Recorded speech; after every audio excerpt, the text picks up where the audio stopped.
Primer de tot, com no, agrair l'assistència de totes i tots a l'acte de cloent d'avui de Comitè de la Campanya, la primera fase de la campanya Vivim el Jovent a Castelló i com no, també agrair la col·laboració del moviment estudiantil de la Universitat Joan I que ha col·laborat i també al sindicat STPB que sempre els trobem en el nostre costat en totes les reivindicacions i lluites que portem a terme a la universitat.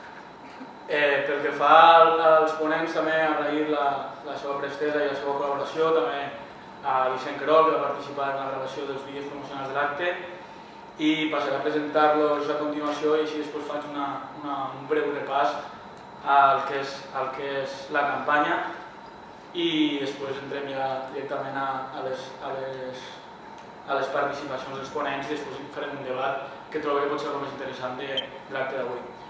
A la meva esquerra està Anna Martí, professor de Sociologia de la Jaume I, més a l'esquerra Andrés Piqueras, professor també de la Casa de Sociologia i membre de l'Observatori Internacional de la Crisi, i més a l'esquerra del tot Enric Pallarès Portolés, advocat laboralista i membre de la Unió de Consumidors de Castelló.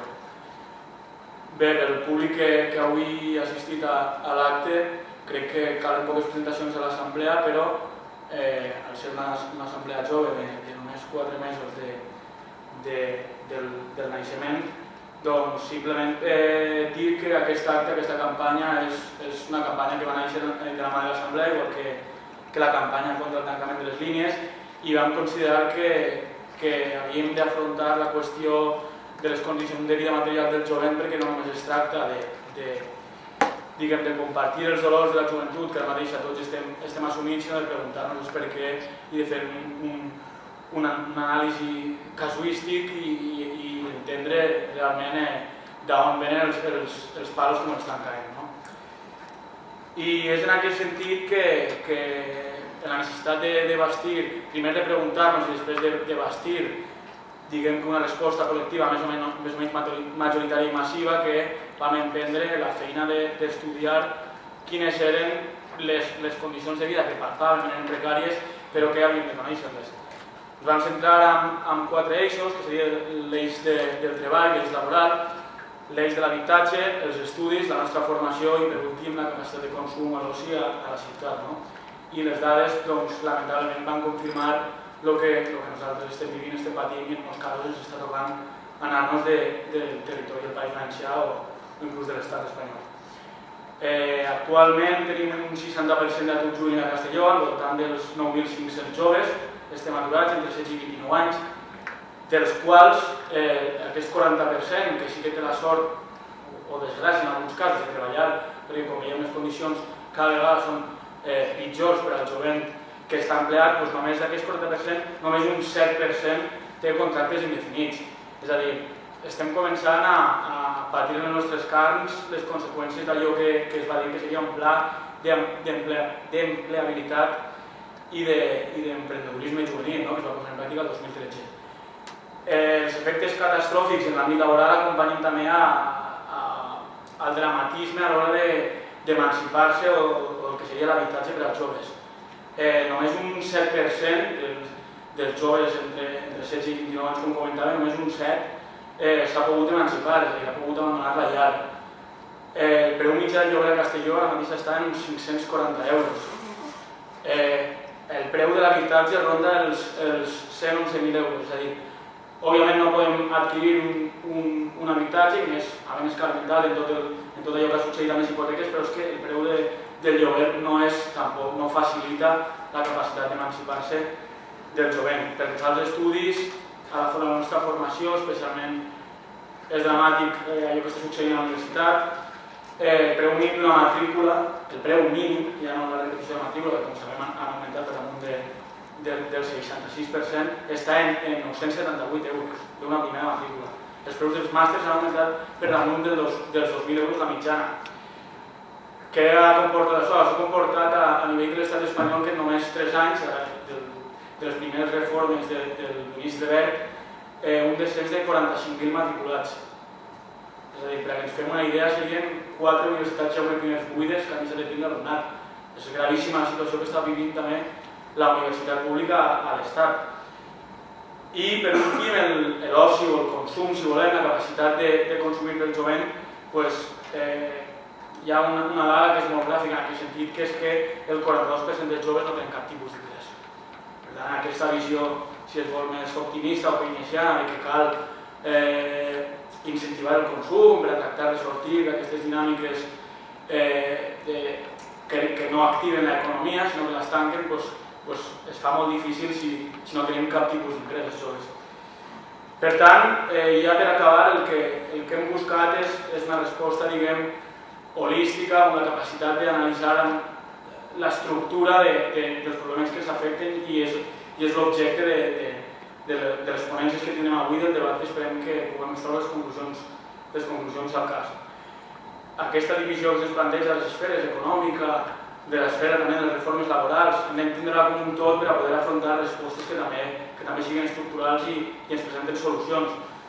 Per tant, la conclusió que traiem des de l'Assemblea és que hem d'estar als centres, hem d'estar participant i tractar de conscienciar el jovent, i en aquest sentit hem estat donant xerrades que tractaven de conscienciar al jovent en els centres públics i als instituts, i continuarem fent-ho en els propers mesos, i creiem que està donant els seus resultats, encara és un poc precipitat encara d'hora, però sí que estem veient que el jovent necessita organitzar-se i despertar la seva consciència, i per últim estem així avui, com dic, per seguir desencriptant, si es vol, aquesta precarietat que ens ofega als joves.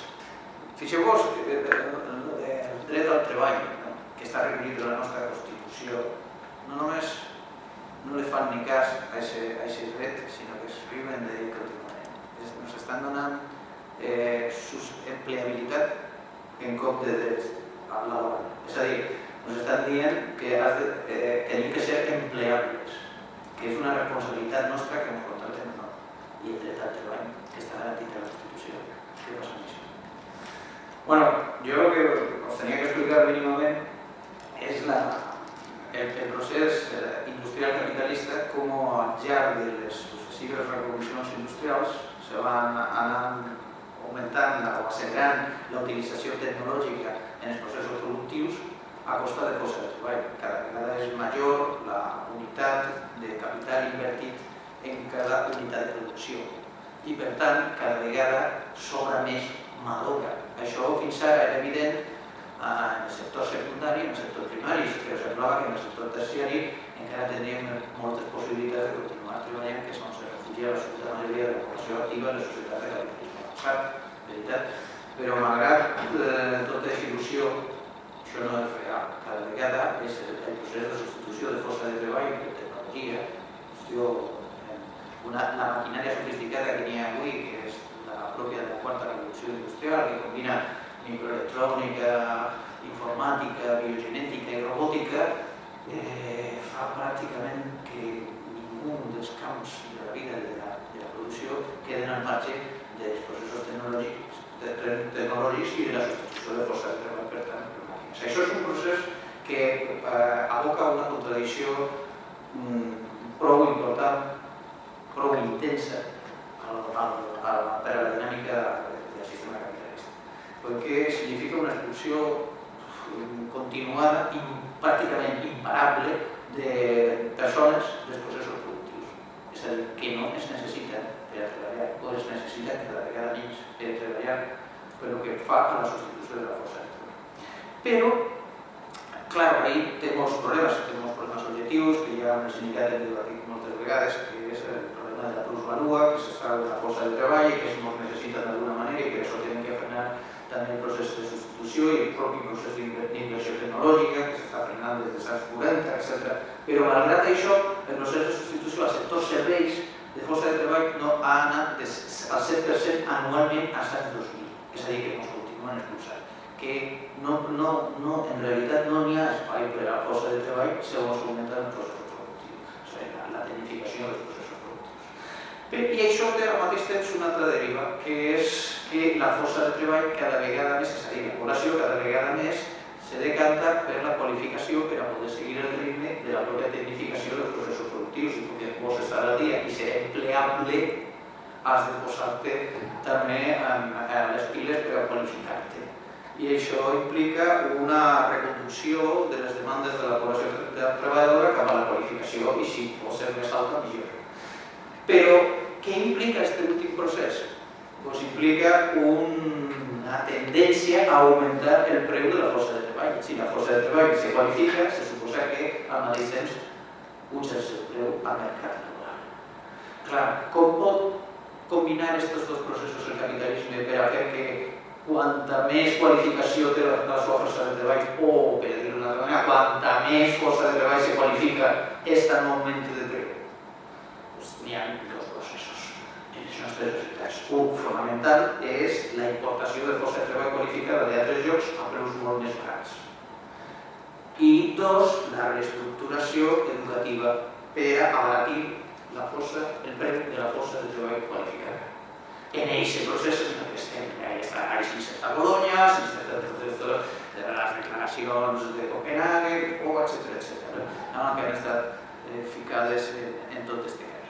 I això se compagina amb una altra contradicció, que és que per a l'educació o la ciència s'actua la potència d'expansió del capital i el creixement exponencial de la investigació i el desenvolupament. Per tant, en la búsqueda de rendes tecnològiques se fa cada vegada una senyal de competència major també entre no només estats, sinó institucions, les pròpies empreses, etc. I això fa que dona com a resultat la creació dins de les grans corporacions dels departaments de I+D i l'acceleració de la investigació aplicada en les institucions que organitzen l'educació superior. A l'ensenyament tenim un problema seriós, que el coneixement és un factor competitiu crucial, però està afectat significativament per els retalls dels governs, els retalls socials dels governs. Aleshores, l'altra gran contradicció que tenim en aquest àmbit del sistema capitalista és com combinar una profunda, intensa i allargada disminució de la inversió social en educació amb la rendibilitat o l'eficàcia del sistema educatiu o del conjunt de dispositius educatius en la societat de cara a l'acumulació de capital. Com combinem aquestes dues coses? A veure, com ho podem fer? Ells estan prisioners d'aquestes dues contradiccions, com deia abans, la de l'expulsió de força de treball dels processos productius, si cada vegada més hi ha carrer, què fa amb aquesta gent que està per carrer? La gent intenta qualificar-se, però si se qualifica puja el preu, entonces tienen que baixar el preu, però al mateix temps retallen en l'educació i no tienen que augmentar la rentabilitat de l'educació. Doncs aquests estan els plans de reestructuració educativa que van fent periòdicament. I en això segur, i abans que EXU estigui donant qualsevol resultat ja estan ficats en un altre, per anar degradant cada vegada més el sistema educatiu en general. La resolució d'aquesta contradicció es realitza fonamentalment en l'acompassament educatiu de l'evolució, acompassar el sistema educatiu a l'evolució del mercat, combinant l'adaptació, això que s'anomena sempre flexibilitat, amb la dualització, la segmentació d'itineraris per a les distintes classes socials o fraccions de classe. És a dir, se trata d'acomodar el valor de la força de treball intel·lectual mitjançant l'establiment de condicions com són una qualificació jerarquitzada amb diferents graus, postgraus, bàsics, etc., molt degradats. És més bàsic, quan més bàsics, més degradats, científicament parlant, fins els d'èlit, que són reservats a unes estrictes minories de segments més alts de classe de la població. Per a una escala de preus d'uns i altres titulats. Una gradació, una escala de preus dels diferents titulats. Per això te va desquartitzant també el que abans eren programes complets d'universitaris, ara te'ls divideix en diferents graus, nivells, diferents nivells de titulació. En educació, la inversió pública seguia centrant cada vegada més en els primers nivells del sistema educatiu, mentre que per a superiors estaria més destinada la part del lleó, la part de la inversió privada, segons metes empresarials. Cada vegada més clar que han de seguir objectius empresarials. Heu de tindre en compte que l'ensenyament suposa un dels lucres o dels àmbits lucratius en els que el capital privat, durant el capitalisme keynesià, havia retirat les seves mans. Aleshores, en aquests moments de vengança de classe, el que vol és apropiar-se de tot allò que havia desmercantilitzat en aquell moment i ficar les mans el més amplament possible i furtar-se tot el que pugui. d'això. Estem parlant d'un negoci que suposa un lucre de més d'un bilió, entre $1 bilió i $1,5 bilió anuals al món, veritat? I que suposa també al voltant de 2 bilions, estic parlant bilions amb de dòlars a l'any, no? El que significa totes les despeses que se fan en inversió segons l'educative business, que és una broma que es diu així, i que busca que la formació vagi substituint l'ensenyament i la competència o les competències vagin substituint el coneixement i l'empleabilitat vagi substituint a la qualificació. Això, d'esta manera, tenim que la carregada necessitat de vinculació entre la universitat i l'empresa se va convertir directament en una universitat d'empresa. Directament, no necessitat de fer empresa. I això es va de la mà de tota la reestructuració que hi ha hagut al propi sistema universitari, que va des de la pròpia precarització laboral del professorat, la jerarquització que se dona també en tots els estaments de la universitat cada vegada major, la pròpia reestructuració de lo que són els sistemes sobre la composició i l'elecció dels òrgans de govern de la pròpia universitat, on els agents socials són cada vegada més empresaris a tots els nivells, els que intervenen allí, els que dicten moltes vegades fins i tot els propis programes d'estudi, i on s'accentua també per a l'estudiantat el sistema de crèdit esportista, que implica una llarga i dura càrrega lectiva i que va abastir cada vegada més espai de la vida privada de l'alumnat, amb la qual amb tot el sistema de crèdits, tal com està establert en l'actualitat, se dona un solapament del temps, que sigui temps lliure, que s'anomenava lliure, i el temps d'estudi, o que significa, o dit d'una altra manera, una utilització productiva cada vegada major del temps d'oci, del temps lliure de l'estudiantat, perquè qualsevol activitat que pugui realitzar tingui una traducció en crèdits o un rèdit creditíssim de crèdits, si no, no va. Això s'aplica també per al propi professorat, com sou, però en aquest camp ens interessa més a vosaltres. De tal manera, com he dit, els estudiants sou convertits en clients, les classes i cursos en productes i l'ensenyament continu fa referència realment a un permanent guany, un permanent benefici del nou negoci educatiu, que és per això l'ensenyament continu. En aquest sentit, per a contribuir a aquesta ocupabilitat de l'estudiantat, els destins itineraris socials s'estableixen segons la procedència de classe de la població, com s'havia dit, i tot aquest sistema de reestructuració de la universitat ha donat diferents processos, com he dit, encara que no tinguin ninguna validesa pràctica en la realitat, tot el que està definit en el procés de Bologna, encara se suposa que estem afectats per aquest procés de Bologna.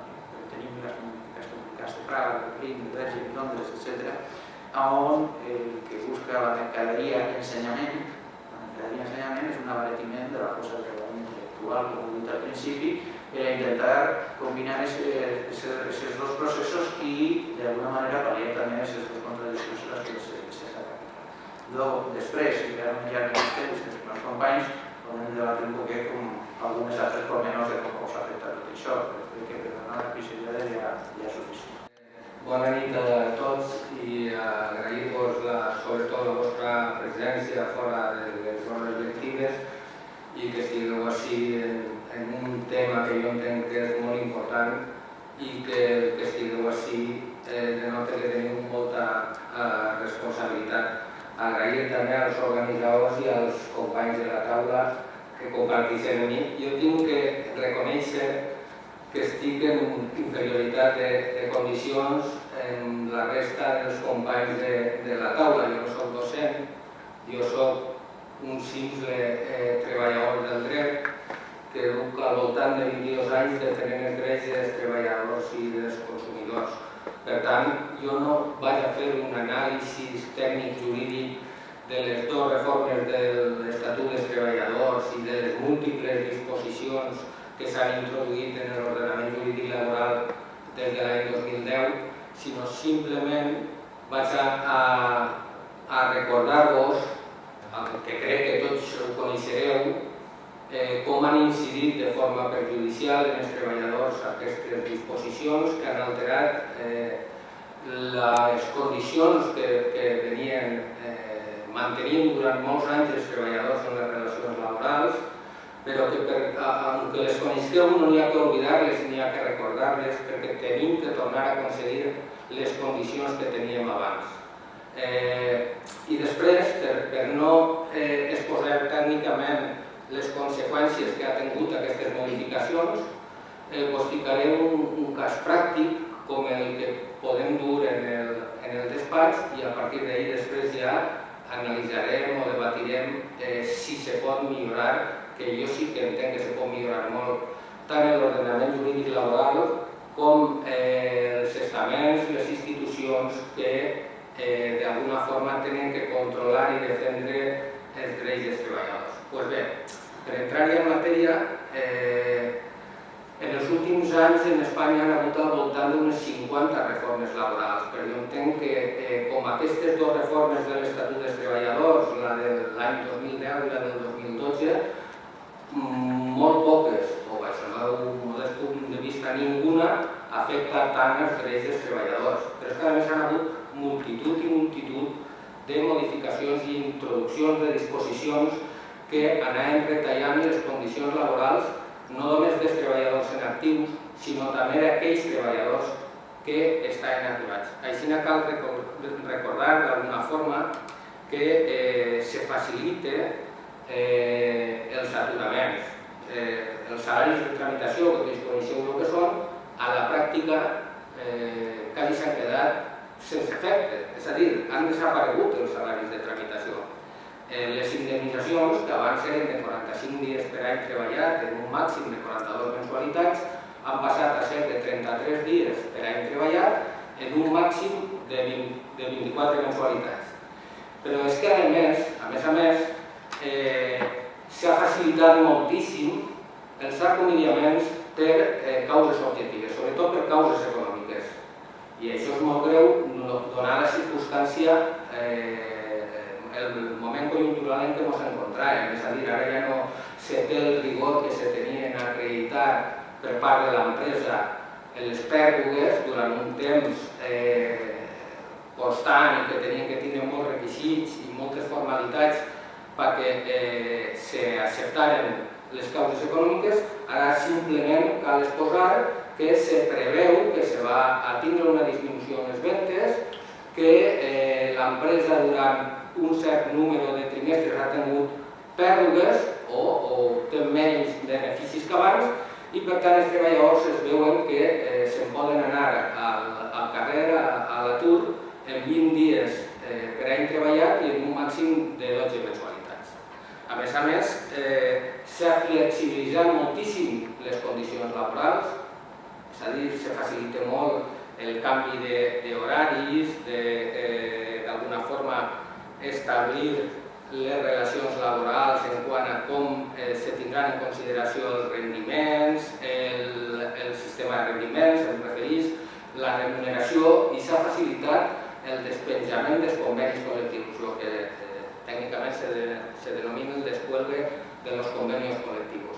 Per què? Perquè ells han entès d'alguna forma que el negociar els convenis col·lectius en les empreses és molt millor pel capital, per les empreses. Per què? Perquè n'hi ha una dificultat. Tu prestes el treball directament al teu empresari i després negociar i ficar-te un poc bel·ligerant és complicat. I els convenis sectorials, estatutaris, estaven representats per els sindicats en la negociació i la força era molt més important. Ara es permet que se despengen dels convenis en una certa facilitat. A més, s'han retallat les prestacions, tant les prestacions contributives com les no contributives. Les contributives, evidentment, per tots els coneguts, que s'ha passat a quan un cobra l'atur, a partir del 6è mes cobrar el 60% a cobrar el 50%. I, per exemple, per ficar un exemple, en les no contributives, en els subsidis, que abans eren de majors de 52 anys, és més, jo encara repetit moltes vegades subsidi per a majors de 52. ara és per majors de 55 i a més el requereixen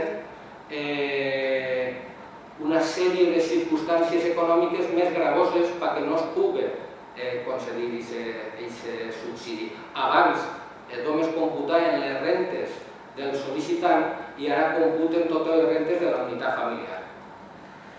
Pues bueno, esto será exhaustivo, estos son algunes de les condicions laborals que s'han establert a partir de l'any 2010 i ara podríem analitzar als joves, a vosaltres, com us afecta això en les nostres comarques, en la província de Castelló. I per això jo us conté breument, per donar la paraula a Anna, que farà una intervenció molt millor i molt més científica que la meva, un cas pràctic de, anem a imaginar qualsevol de vosaltres, que ha acabat els estudis i en la titulació es comença a veure el paisatge o escenari laboral que hi ha en les nostres comarques, en la comarca La Plana, en l'Alcalatén, i s'encontra en que des que se va començar a reformar el mercat de treball fins ara s'han perdut més d'1 milió de cotitzants a la Seguretat Social.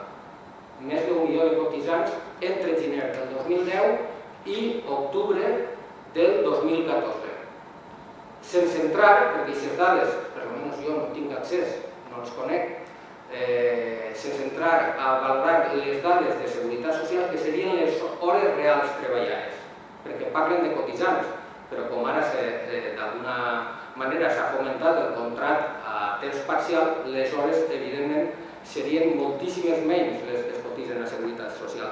D'ahir que la Seguretat Social, a partir, crec que és de l'any 2011, té que tirar mà del fons de reserva, de la vidriola que n'hi ha, que s'havia anat acumulant.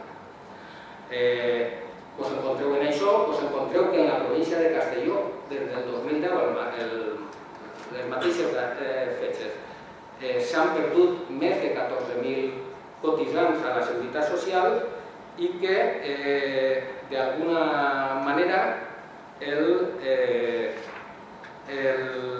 l'atur incidís molt greu en el que són els joves. S'ha passat d'una taxa d'atur en l'any 2010 del 39,6% dels joves al 54%.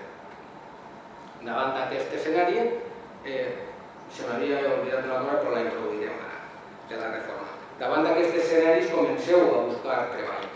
I què feu?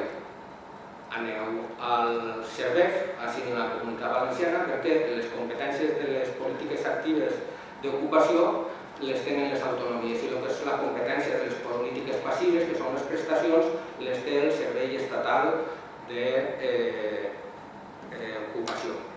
I aneu a inscriure-vos en el CERVEF, aneu a les ETTs, perquè cada vegada estan més en boga i sobretot per la reforma, que se m'havia oblidat abans, la reforma laboral última d'alguna forma fomenta la implantació de les ETTs. Per què? Perquè possibilita la seva autorització com a agències de col·locació, és a dir, no només podran subscriure contractes de puesta a disposició, sinó que podran intermediar en el mercat de treball. Una oferta de treball i un demandat de treball i ells faran el case de l'oferta i la demanda, atenent al rigor que cada una de les ETTs pugui tindre. Al final trobareu treball, com quasi tots, per als vostres mitjos, per algun conegut, per algun familiar, perquè així ho diuen les dades. El Servei Públic d'Ocupació ve a tindre un èxit d'intermediació entre el 2 i el 3%. Les ETTs al voltant del 17% i l'altre 80% heu aconseguit el treballador per als seus mitjos. Molt bé, una vegada ja per alguna amistat o per algun familiar us han indicat a quina empresa teniu que anar, vos presenteu en el lloc de treball. I allí vos fan la proposta, vos diuen les condicions, vosaltres esteu en una predisposició total perquè teniu moltes ganes de treballar i vos diuen que vos ofereixen un contracte temporal per circumstàncies de la producció. Aquest és el contracte que més s'utilitza. Els joves, abans s'ha dit una dada, jo no sé, aproximat sí que és aixina. Jo tenia que de cada 100 contrats, 92 són temporals, però dels 8 indefinits no tots són a temps complet. Per tant, indefinits a temps complet de joves podríem dir que oscil·larà entre un 5 i un 6%. Doncs bé, us ofereixen un contracte temporal per circumstàncies de la producció, que és dels més utilitzats junts en el de per obra o servei determinat. Són els dos més utilitzats. I a més vos diuen que serà a temps parcial, que treballareu el 50% de la jornada, pel matí, 4 hores, estupendo, i a pesar de ser titulats, llicenciats, la categoria professional serà d'auxiliar, que sigui auxiliar administratiu, auxiliar de laboratori, qualsevol lloc, però sempre d'auxiliar, amb un sou que segons els convenis que s'apliquen, al ser mitja jornada, seran uns 550 euros, 545, 550, que en net se vos quedaran 450 euros. Vosaltres, evidentment, ho accepteu, es comenceu a treballar i com teniu uns coneixements, perquè a pesar que no se remuneren econòmicament, sí que teniu uns coneixements que tal vegada la nostra generació no es té, ni en idiomes, ni en tecnologia, ni en moltes altres circumstàncies, d'alguna forma feu, no diria jo imprescindibles, però sí necessaris per a l'empresa. És més, l'empresa vos diu que necessita uns cursets per dur unes màquines noves que s'innoven i vos diuen que teniu que ser vosaltres que aneu. Vosaltres, evidentment, sense ningú problema, per l'ESPRA aneu a fer els cursells de formació contínua, ja sigui en la càmera, ja sigui en la UCI o en qualsevol lloc. I es feu. A més, vos diuen que és necessari que feu una hora més, que aneu una hora més pel matí, que en teoria era de 9 a 1 i tal i qual, però que a les 8 del matí estaria molt bé, vosaltres sense ningú problema aneu a les 8 del matí. El contracte de 6 mesos, passats els 6 mesos vos renoven, perquè sou gent que esteu rendint dins de l'empresa, i ha plegat l'any, l'empresa només té una opció, o fa indefinits, on hi ha acomiadament. Entonces ahí vos digo, bueno, no te puc renovar tal i qual, i vos donen la carta. Vosaltres, repetís, que teniu molta formació, d'alguna forma vos cabregeu un poc i firmeu el finiquito liquidació ficant recibir i no conforme, perquè no vos pareix molt correcte que la dedicació que heu tingut vosaltres acabe d'aquesta manera. Agarreu, quan aneu a l'ESMAC, perquè això ho sabeu fer, i interposeu una demanda de conciliació contra l'empresa reclamant-li les més de 200 hores que durant l'any havíeu fet. Ja està perfecte, veig que n'hi ha solució, perquè a més n'hi ha uns mecanismes de control i registre d'entrada i eixida, i diu, això està clar, que comproven les hores que ha fet, me les paguen atenent al conveni, que normalment és l'hora ordinària més un 40 o un 50%, i ja m'ha acabat la història.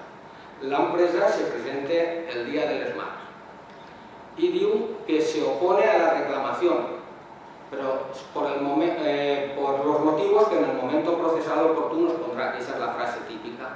Però a més vos presenta reconvenció. I dius, reconvenció què vol dir?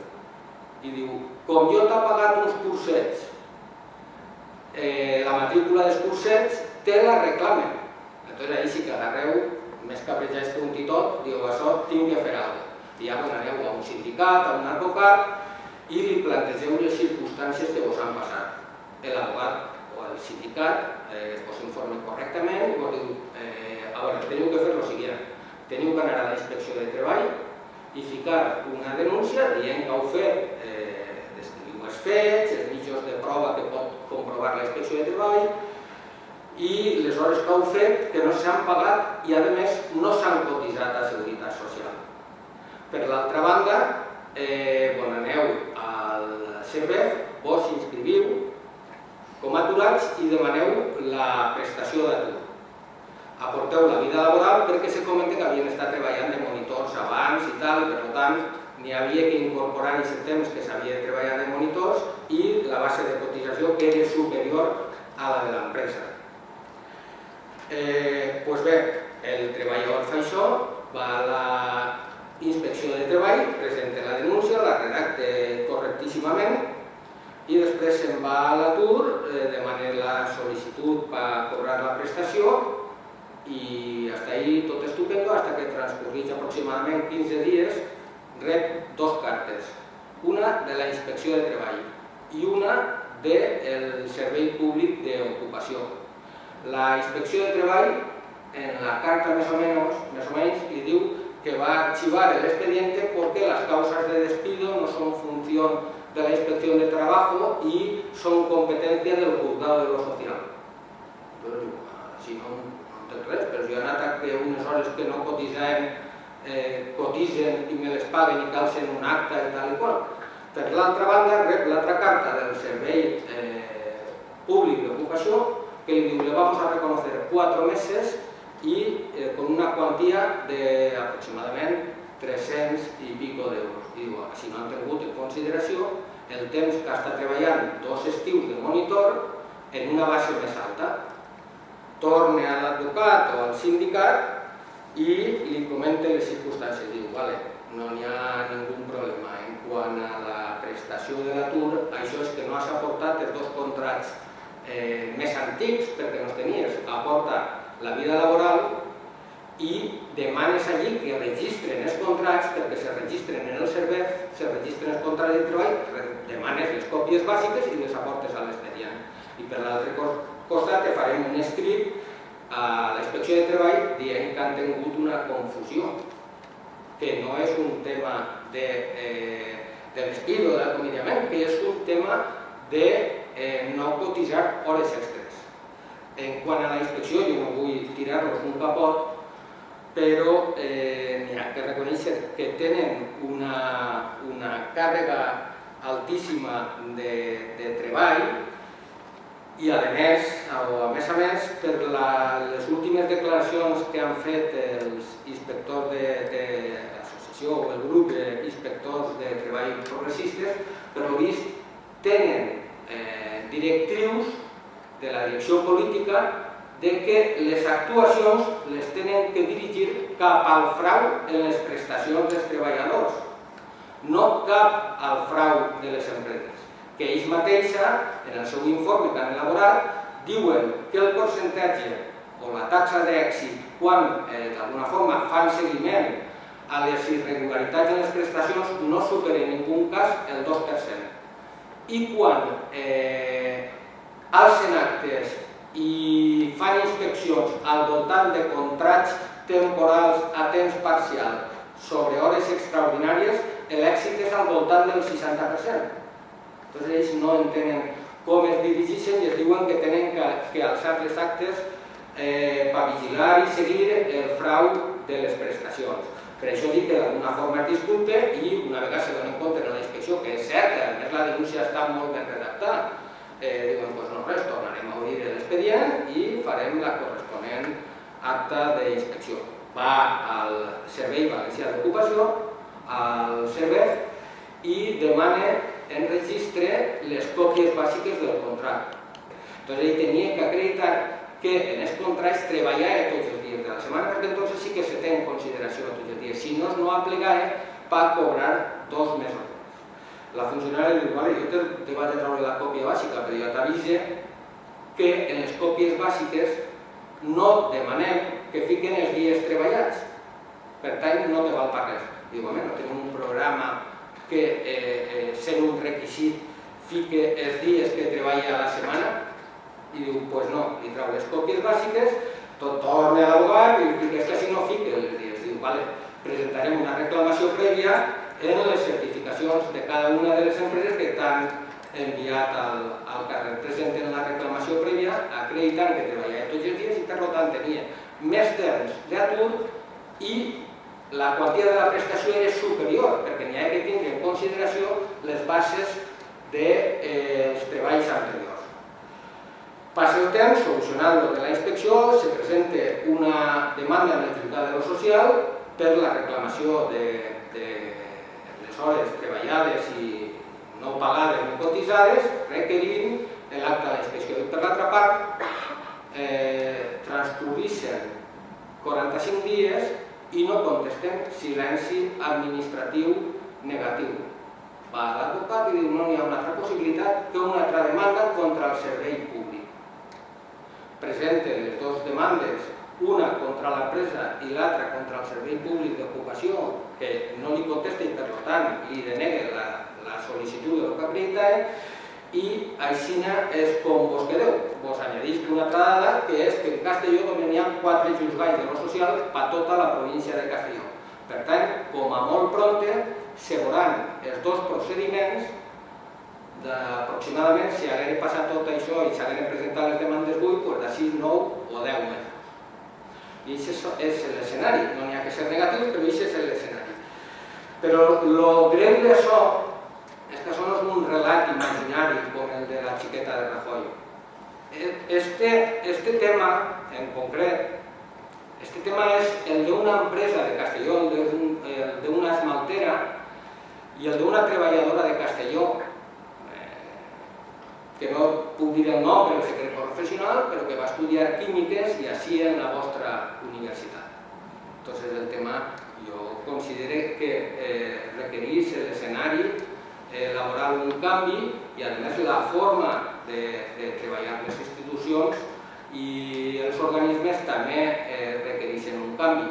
Però jo no voldria acabar sense dir-vos que jo estic molt esperançat i jo crec que va haver un canvi total perquè d'alguna manera gent com vosaltres que a les, no sé, són el 8 de l'esprà aproximadament, esteu així escoltant-nos, heu creat o heu incidit en remenejar el que se podria denominar consciència social de la ciutadania i per tant, si persistiu en aquesta tasca, els canvis del sistema laboral i del funcionament de les organitzacions i de les institucions, jo crec que és inevitable. Gràcies. Jo volia començar també la meva intervenció agraint-vos que m'heu convidat, felicitant-vos a vosaltres per la iniciativa de crear aquesta assemblea, me pareix molt interessant, a més, com deia Enric també, dona molta esperança que hi hagi gent que s'uneixi i que hi hagi gent que se plantegi conscienciar a la resta dels joves per a que donen un pas més en el sentit de pensar que cal fer-ho. La situació en termes objectius, com ell ha apuntat i els dos també han completat, és molt fosca. I jo voldria, abans de començar a dir-vos el que venia a contar-vos, és que aquesta situació objectiva tan greu que estem vivint i que esteu patint d'una manera especial la gent jove, remet a un problema social gravíssim que està per baix. I el meu discurs jo crec que se situa en un pla intermig entre la concreció de detall que ha fet Enric i el nivell d'abstracció sistèmica que ha fet d'una manera molt il·lustrativa Andrés. Este problema social tan greu que està per baix seria que cap societat es pot permetre que li fallen els mecanismes d'integració social i en particular els mecanismes d'integració social dels joves de la manera que ho està fent actualment.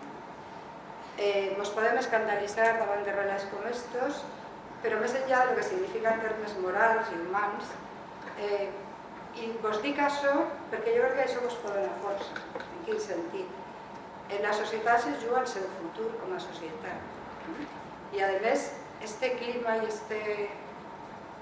este problema tan greu genera una desafecció i una inestabilitat potencial molt difícil de gestionar per part del poder. Podem parlar més endavant i intentaré seguir-me el temps, però jo crec que crisi de legitimitat del sistema cada vegada més. Però la meva intervenció es centra en parlar de com veuen els joves la situació, però sobretot com veuen el futur.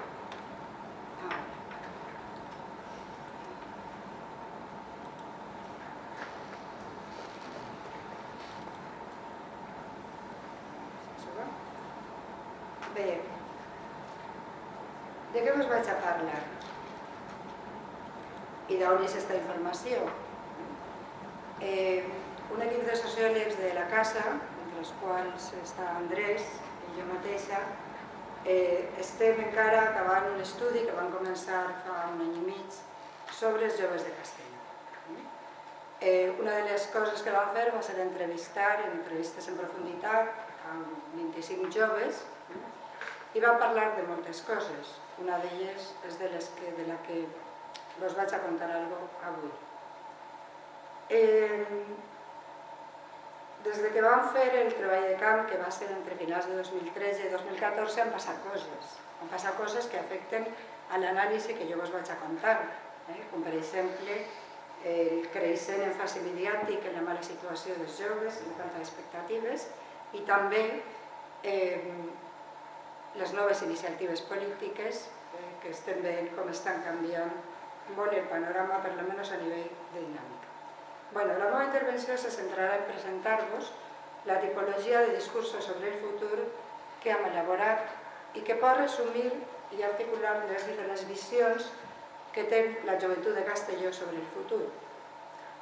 Per a què es pot servir això? Modestament. Jo crec que una de les coses més importants, i m'alegrava molt quan sentia Enric dient que esteu empenyats en dur endavant una campanya de conscienciació de la gent jove, deia que una de les coses a les que es pot ajudar és a pensar si hi ha bases per a la mobilització. Estic ara, fixeu-vos, situada en la mentalitat dels joves. I, si és així, com es pot incidir en el canvi d'actitud d'aquells joves que encara tenen una actitud molt fàcil. No penseu que després d'escoltar-me ho tindreu claríssim, però sí que voldria donar-vos algunes pistes. Abans d'entrar en ensenyar-vos aquesta tipologia de discursos, val a dir alguna cosa sobre la crisi. El que, com Andrés i com jo, fa anys que estem seguint i analitzant l'empitjorament de la situació i de les oportunitats dels joves des del cop d'estat neoliberal que es fa donar fa molts anys enrere, i a més anàvem veient com aquest procés d'empitjorament era invisible per a la majoria, doncs han vist com la crisi ha canviat el panorama. Si jo vos fique en aquest recurs d'imatge una lupa, és com la crisi ha sigut un analitzador que ha tingut altres efectes, però jo voldria assenyalar tan sols dos. Un, ha fet visibles coses fa molt poc de temps impensables, com per exemple que la precarietat de tot el món, dels joves en particular, abans se pensava com algo evitable, com a molt transitori, i ara que cada vegada més es veu com algo que pot ser de llarga durada, si no definitiu per a molta gent. Una altra qüestió que ha desvelat és que s'ha tornat una obvietat, és allò que els sociòlegs diem la mobilitat intergeneracional descendent. Jo, molt breument, una anècdota, jo fa molts anys que dono classe i fa 10 anys jo ja es preguntava als meus alumnes els primers dies de classe: vosaltres penseu que viureu igual, millor o pitjor que els pares? Me miraven encara de condescendència, millor per supost. En un moment en què nosaltres ja estàvem detectant l'empitjorament de la situació i l'inici de processos de mobilitat social descendent. Bé, la segona qüestió que voldria remarcar és la visibilitat del sistema. I penseu que ara estic parlant des del que nosaltres hem vist en el camp dels joves. És a dir, cada cop més i per part de més gent, quan es pensa i es parla de la situació, es fa en termes de sistema o de model de societat. I abans se pensava en termes micro. La situació dels joves, parlo de mi, ara no. Bé, dit això, presentar-vos. Aquesta tipologia de discursos nosaltres l'hem articulat, l'hem estructurat sobre dos eixos i precisament un dels eixos, que és el que teniu ahí, seria el grau de qüestionament del sistema o del model de societat que fa aquest discurs. L'altre és un eix que potser vos sorprèn, però seria l'eix pessimisme-optimisme, és a dir, des d'una situació d'una anàlisi molt pessimista del present, quan se mira cap al futur, se pot ser més o menys pessimista, i ja veurem fins a quin punt, algo optimista. Vale.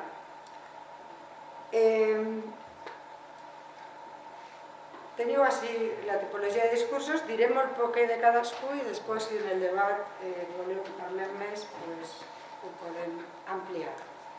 Vos deia que un dels eixos era el grau de qüestionament del sistema que es fa i vos diria, tots els discursos que veu etiquetats com a optimistes comparteixen una visió del sistema que no el posa seriosament en qüestió. La crisi és per cert com a conjuntural i tot i que llarga, transitòria. Quines diferències hi ha entre ells? Pues que varia el grau de profunditat que li atribueixen a la crisi, el temps que tardarà la recuperació i també com seran les coses quan aquesta crisi acabi. Els discursos etiquetats com a pessimistes tenen en comú la pràctica certesa de que estem en un camí sense retorn, però difereixen de manera significativa en el grau de crítica i en l'actitud de cara a propiciar el canvi. Poques pinzellades de cadascun d'ells. Optimisme ingenu. L'optimisme ingenu seria el discurs més feble en termes de consistència i se construeix donant-li l'esquena al present. Com se dona l'esquena al present? Pues refugiar-nos en pensar que la crisi passarà. I com se sustenta aquesta posició tan fràgil? Pues adoptar una perspectiva diacrònica que remet al missatge d'altres vegades escoltat de millora permanent de les oportunitats intergeneracionals, que estava molt present en l'imaginari col·lectiu abans de la crisi. Els avis van viure pitjor, els pares millor i cada vegada millor. La seva base social probablement està constituïda per joves de classe baixa i mitjana baixa, més amb pocs estudis, i que són, a més, molt vulnerables als missatges culpabilitzadors. És a dir, si a tu te va mal, és perquè vas deixar els estudis, no vas aprofitar les oportunitats, etc.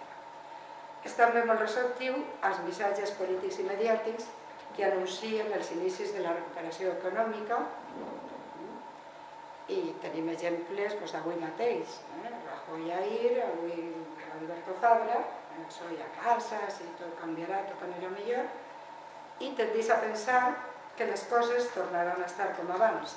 O fins i tot s'atreveixen a pensar que millor, perquè adopten aquesta perspectiva, diu, si jo me compare amb com van viure els meus pares, doncs això acabarà i jo arribaré a viure millor.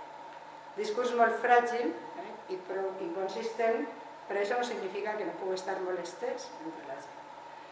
Anem a l'optimisme rebaixat.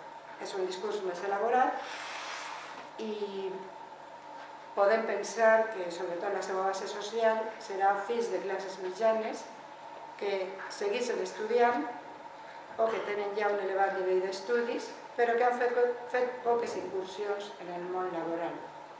Aquesta posició atribueix més profunditat a la crisi que l'optimisme ingenu i l'element pot ser més significatiu és que dubta de que després de la crisi es recuperi la situació anterior.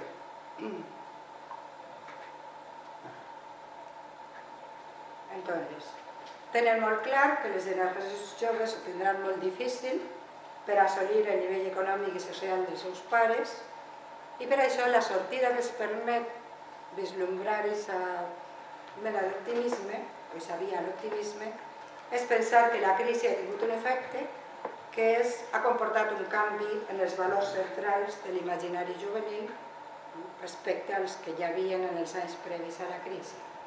Això porta a què? A desmarcar-se de les aspiracions consumistes, a reordenar les prioritats i això és interessant, a revisar els criteris des dels quals es pot dibuixar la idea d'una vida bona, davant de valors que formaven part del missatge que el sistema pregonava en la infància d'estos joves. L'èxit se medeix d'una altra manera i les metes ja passarien a ser un treball que te permetisca viure, millor si t'agrada, millor si estàs relacionat amb el que has estudiat, que te permeti portar una vida independent i que et deixi temps per a gaudir del que realment val la pena. Famílies, amistats, persones properes, aficions. Això és molt important, però no me puc estendre, vaig acabar de dibuixar el panorama i després, si voleu, parlem. Tenim per ahí també, així, l'optimisme emprenedor. El discurs de l'emprenedorisme, estem saturats de sentir-lo. Com ha anat això en els joves? Així el que hem trobat és dos vessants. Primer, l'optimisme emprenedor, que insistís, i això ho remarquem molt, es tracta d'un discurs que es formula des d'una posició clarament individualista i té una base social constituïda per joves amb elevada formació. Des d'una perspectiva que reconeix el deteriorament de la situació actual, intenta i s'apunta a això d'adoptar una actitud proactiva. Davant d'un panorama tan inestable com l'actual, les persones han de prendre les regnes de la seva vida, i en aquest sentit, això quadra en aquest missatge que també sentim molt, el desencant és un despertar i la crisi una oportunitat. La inseguretat i la incertesa dels temps que vivim afavoreixen la ruptura amb una actitud inercial que porta a la gent a adaptar-se a allò que se li ofereix, sense atrevir-se a perseguir els seus somnis. Per tant, des d'aquest discurs, la conseqüència o la deducció serà quan els camins marcats desapareixen, s'accedeix a la possibilitat de plantejar el propi desig, de dibuixar el camí i de lluitar per això, sense que les oportunitats descartades actuen com a fre perquè no existeixen. Bé, aquest discurs, aquesta posició és prou vulnerable a la retòrica mediàtica de l'emprenedorisme, però jo no el minusvaloraria ni el descartaria sinó d'entrada. Crec que hi ha elements en els quals se pot connectar i se pot posar en qüestió fragments d'aquest discurs. Pessimisme emprenedor. Introdueix una variant significativa respecte a l'anterior, que serà la crítica al sistema. En aquest sentit ja no tindrà una base tan individualista, sinó més col·lectiva. El que dirà, i jo suposo que gran part de vosaltres, la vostra representació coincidiria potser en aquest discurs, un sistema que no t'ofereix res, més que donar-te oportunitats, el que fa és obligar-te a buscar-te la vida. I això són els emprenedors, els que estan obligats a buscar-se la vida. És interessant dir que en aquesta tessitura pensen que davant dels joves s'obren dos camins. Un adaptatiu, però un negativista en el sentit de dir, tindrem que buscar-nos la vida i anem a orientar-nos a buscar una manera de viure, per tant, orientat a la supervivència, i amb l'aspiració de fer-lo, si pots, treballant en el que t'agrada. I un altre, que seria més proactiu, però més crític, el que deia abans de l'optimisme emprenedor, perquè diu, ja que estem així, anem a obrir-nos un poc a l'utopia. Entonces anem a buscar espais vitals, laborals, inclús geopolítics, que ens permetisquen portar una vida millor. Pessimisme resignat, me queden només dos i no voldria cansar-vos. Este pessimisme resignat, que si teniu interès després puc explicar més, però bàsicament seria el discurs que naix i que se sustenta en joves que han aconseguit una ocupació relativament estable. Doncs és gent que en termes comparatius, mirant-se en els altres joves, se senten privilegiats. La seva posició és pessimista. Per què? Perquè davant del deteriorament, tot i que jo me sé millor i privilegiat que els altres, pense probablement que no hi ha arribat on volia i que a més serà molt difícil que la meva situació millori. En aquest sentit, també viurien en ambivalència el canvi de valors. És a dir, jo no me puc queixar perquè en realitat el que volien és de l'optimisme rebaixat, jo ho he aconseguit. Tinc un treball que me permet viure i tal. La rebaixa d'expectatives és més gran entre els que procedeixen de classes socials benestants perquè pensen, i això els tinc de pertanyís de pessimisme, la seva representació i la seva actitud, estan convençuts que no arribaran ni tan sols a igualar les condicions de vida i treball dels seus pares i mares. I per últim, el discurs més potent i el que pensa més en termes col·lectius. És el que hem anomenat, i després podem discutir les etiquetes, el problema, el pessimisme sistèmic. Se situa, com podeu veure així, en l'extrem dels dos eixos i té una base social diversa, encara que predomina previsiblement població jove amb elevat nivell d'estudis i o de consciència social. La situació es percibeix com resultat d'una crisi sistèmica que presenta una clara disjuntiva davant del futur, el canvi en profunditat del model econòmic i social o un futur francament desolador. Polarització social que s'anirà fent extrema, marc social insegur, el predomini de les relacions de dominació i explotació, i en aquest panorama la supervivència es dibuixarà com el màxim horitzó per a la majoria. El desmantellament de l'estat de benestar provocarà que les desigualtats, que això ho estem vivint ja quotidianament, ja no només seran en termes d'ingressos i de renda, sinó també en termes de salut i en termes d'educació. És més, quan des d'aquest discurs se pensa en la generació següent, s'introdueix un element interessant.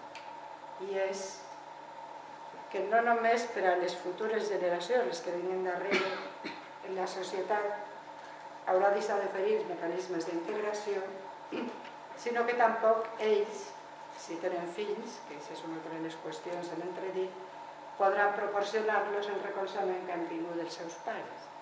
Per això el que vos vull dir és com se dibuixa aquesta visió tan pessimista.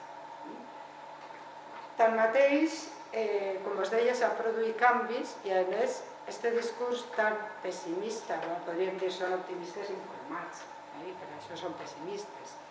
Jo crec que hi ha línies de potencial deriva i transformació i quines seran les conseqüències polítiques de la reflexió que us he convidat a fer. El que us vull dir és que en aquesta anàlisi que he presentat molt somerament i que té molt més darrere, podríem trobar els mecanismes en els quals connectar segons visions en arguments que puguen afavorir el situar-se en una voluntat de canvi. Hi ha una qüestió que jo no puc deixar de remarcar, i és que estem en un moment, com sabeu, d'absolut descrèdit dels poders hegemònics, i el malestar, la incertesa i l'excés de precarietat, que és compartit per la major part de la gent, anima la sensació de que cal fer alguna cosa. I si això se concreta en iniciatives polítiques, per molta por que el sistema vulgui generar, i ho estem veient, la gent quan pensa que té molt poca pedra i si és capaç de veure això. I per això hi ha que pensar en termes col·lectius. És a dir, és que com a generació, com a col·lectiu, el sistema no és que no té garanties, és que no t'està oferint res.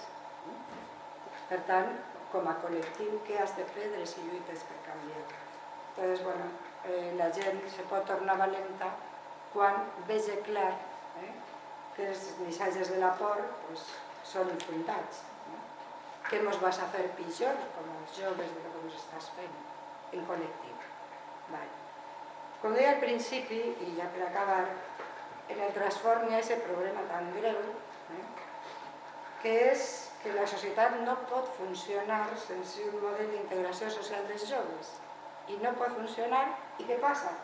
Que està construint el nou model d'integració social dels joves. I és un model terrible. Entonces, per acabar, el que voldria dir és tingueu això clar, pregunteu-vos per això i què teniu a dir al respecte. És a dir, els sociòlegs parlem de pactes intergeneracionals. Així ni pacte ni res. Penseu-vos com a interlocutors. M'enteneu? O sigui, això és una necessitat de la pròpia societat i inclús del sistema. Ho està fent sense dir-ho i sense donar-vos la paraula. Analitzeu-ho, penseu què teniu a dir i endavant. Digueu. Just.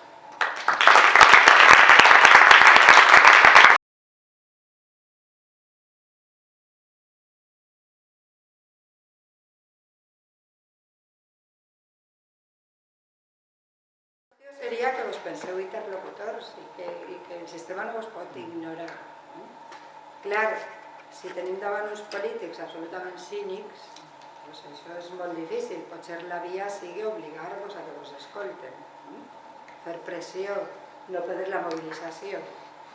Si això se pot articular en una proposta política que se sustenta en altres bases, ahí la dinàmica del joc ja pot canviar. Enteneu? Jo crec que ara ja és un moment en el que hi ha moltes possibilitats de, sobretot, grans veritats que són autèntiques mentires se poden destruir de manera plausible. I jo crec que el cap de la gent està canviant prou. Perquè de vegades coses que pareixen molt complicades i que eren inintel·ligibles perquè el color del sistema feia que les pensaren aixina, a vegades se poden desmuntar en molta senzillesa. No sé si...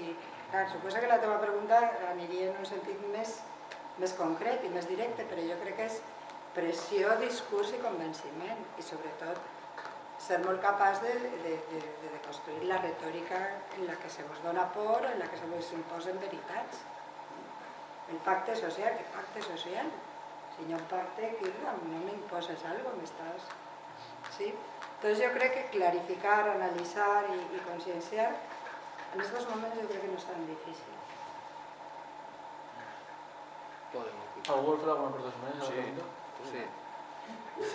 Sense ser tècnicament correcte, ni científic, ni res. Jo crec, i crec que te vaig a respondre, no sé, si no me dius, no canvia que no anava per ahí. Jo crec que heu incidit en l'esfera política. Jo crec que evidentment, els canvis que s'estan produint, les regeneracions que ells estan d'alguna forma adaptant els polítics, és perquè heu incidit en la societat i per tant els polítics, com miren a la societat, sobretot quan venen eleccions, heu incidit en la política. Heu incidit en la política, heu incidit en els jutges i heu incidit en la societat. Els jutges cada vegada més sènior, quan argumenten en les tertúlies o en entrevistes, que diuen, no, es pregunten, clar, ara com sou tan contundents en les sentències, per exemple, contra la corrupció. I ells, una de les argumentacions és perquè diuen, porque atendemos a la realidad social, que lo dice el derecho. Y yo creo que esa realidad social, de alguna manera, ja la heu canviat. Ara, si la pregunta és, decidireu el canvi cap a on va? Això és el que jo no soc ningú per dir, però jo crec que teniu que estar ahí per dir cap a on va aquest canvi que s'està produint.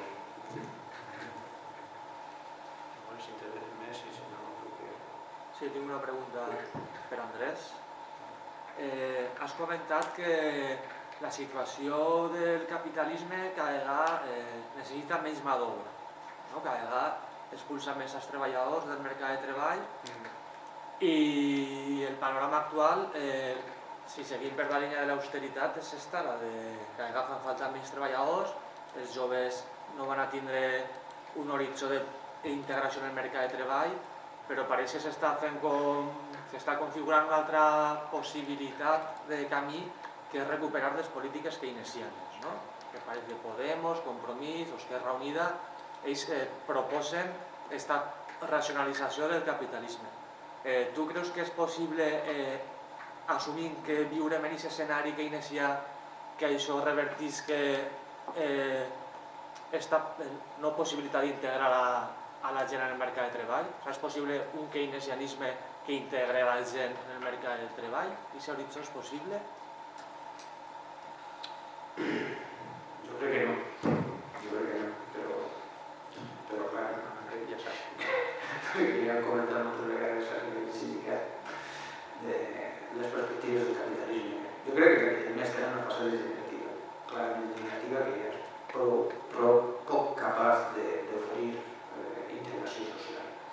Això, el pacte que està referint Anna, de tota la vida, unes generacions integraven a altres a canvi d'oferir-les un futur escalonat de passos en el que un tenia que anar passant i sabia que arribava després d'un temps a una situació de maduresa social en la que assumia una responsabilitat social i a canvi d'això unes perspectives d'integrar-se d'accés als recursos, al poder, prestigi, etc.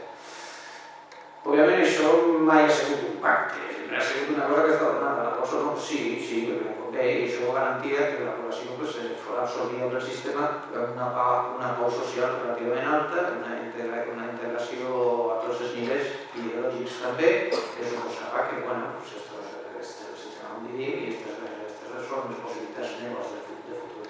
I societària, quan dius que tu ja no tens possibilitats de fer això, no tens possibilitats de reproduir els passos que han donat els teus pares i els pares dels teus pares per arribar a la maduresa social i per tant a l'assumpció de responsabilitats socials i per tant també a la participació del part del benefici de la riquesa social. Tot això està tallat. Aleshores diuen, entonces què passa? No hi ha impacte? Aleshores el que s'està preguntant ara bona part de la joventut que està al carrer, malauradament, per a mi, bueno, té una part positiva, per suposat, però crec que és un rebote contra aquesta frustració, d'alguna forma, és a dir, contra aquesta frustració, contra aquesta interrupció de ser camí. I aleshores és el que s'està demanant en el carrer i de lo mío que no m'havien dit que jo era ric, que vivia en un país ric i que m'ho oferiria de tot i que jo podria arribar a aspirar a ser més que els meus pares i ser ric i tindre més cotxes i més cases i més coses tal. I tot això s'ha acabat. Clar, en l'imaginari social encara està la perspectiva del passat. O sigui, tiene una perspectiva, poder tenir una perspectiva comuna està cap al passat, del capitalisme que va ser, no? Però que ja no tornarà amb quasi tota probabilitat. Aleshores, mentre no puguem fer aquest trencament amb la perspectiva del passat, no només nosaltres a nivell de generació, perquè en aquest sentit som tots una mateixa generació, la generació que ens ha tocat viure aquesta fase històrica, sinó també les nostres organitzacions socials i polítiques, sindicals, etc., que siguin capaços de estem en una altra fase de capitalisme.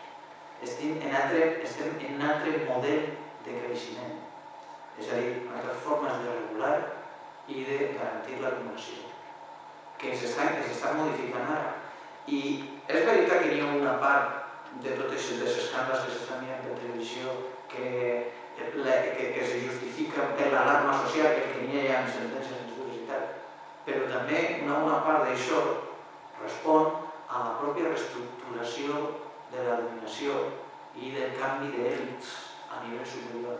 S'estan fent el procés de substitució d'èlits perquè hi ha un nou tipus de capitalisme.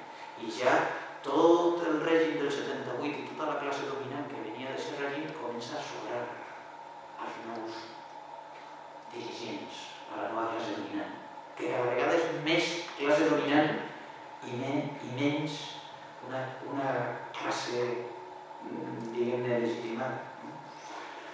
Aleshores, en aquesta reestructuració s'estan llevant de damunt nosaltres.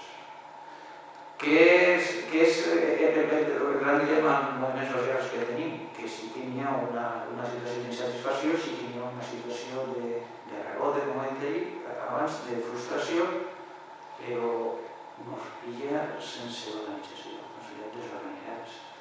Estem en els nivells més baixos de sindicació, en els nivells més baixos d'organització política, en els nivells més baixos de participació en moltes de les organitzacions veïnals, les organitzacions que tenien una mínima de projecció sociopolítica. Aleshores, com una població desorganitzada, sense estratègies, sense objectius clars marcats i sense un mínim de projecció de passos a donar, pot desafiar tot això. Aquest és el gran dilema que tenim. Per suposat que més prompte que tard les poblacions no se suïciden i troben noves formes de quallar tot aquest descontent en formes organitzatives, movimentistes i en projecció política. Però estem en un itinerari en què les coses van molt a pressa i tenim molt poc de temps per acompassar-nos als canvis que s'estan produint en l'estructura de dominació. Això és una de les qüestions que té que hi ha poques possibilitats en aquest sentit mentre que no quallem en formes noves organitzatives adequades per al nou tipus de capitalisme en què estem. I això significa un procés de trencament que moltes vegades porta a enfrontar-te a la pròpia població organitzada fins ara, que està encara assentada en un model de capitalisme que ja no existeix o que està deixant d'existir acceleradament. Jo tot i compartir amb l'Andrés en que no podem menysprear el calibre de l'enemic que tenim davant i que cal ser molt rigorosos i no ser ingenus, tampoc també pense que no impedim que el rigor i el voler a fer i dissenyar l'estratègia adequada ens paralitzi, perquè és que és el que ens ha estat passant sempre. Vull dir, hi ha diferents plans d'intervenció i no sé com dir, les transformacions socials tampoc es fan perquè se dissenya una estratègia de cap nou i després de planificar-se. N'hi ha que fer tot això, però n'hi ha que caminar alhora. N'hi ha que ser rigorosos, però podem adoptar un pensament potser menys lineal i més rizomàtic. De dir, potser hi ha planos, canviar el sistema de dalt a baix, requerirà tal, però incidir en la política local o plantejar una resistència davant d'un procés concret de violència material i simbòlica, desmuntar els discursos retòrics que els sent tan barats, m'enteneu? I anem permeant de tot això mentre treballem per veure maneres d'organitzar-nos, maneres de confluir i maneres d'incidir. És que a mi, tot i això ens passa molt als sociòlegs, quan veus la magnitud del problema, el risc és que això te paralitza, no perquè les societats tenen aquest punt viu i sorprenent i la història s'ha fet d'això i bueno, que ànimo, que no m'ho repleguem en casa. No, i sobretot la conseqüència de totes aquestes paraules poden ser matisos, és que s'ha d'organitzar-ho i dir-ho precisament a vosaltres, que són els que esteu organitzats, no és la millor, però vosaltres mateixos sabeu que la gran major part dels vostres companys i companyes no estan organitzats. Clar, és la bona. Aleshores podem lluitar molt, podem fer tot coses, sí, n'hi ha que fer tot això, però cal anar conjuntant voluntats i juntant totes aquestes insatisfaccions perquè encara menys imaginari col·lectiu global. Aleshores, clar, nos estem dient aquestes coses entre nosaltres que la gent més conscienciada. Ara hi ha ponts i hi ha camins per a connectar-les. Jo respecte al que acaba de dir Piqueras de la conscienciació, jo volia fer una pregunta i a la vegada punt, i és que jo soc un poc més jove de la gent que hi ha a la sala, i jo el que he vist sobretot de la meva esfera social ara mateix, que el que passa és que la gent ja no és tan sols és que no se consciencia, sinó que no vol conscienciar-se. Prefereix viure com està ara i encara adaptar-se a lo que viu que no intentar canviar i no viure d'aquest imaginari. I això és el que jo m'agradaria preguntar com es pot canviar o com es pot transformar això.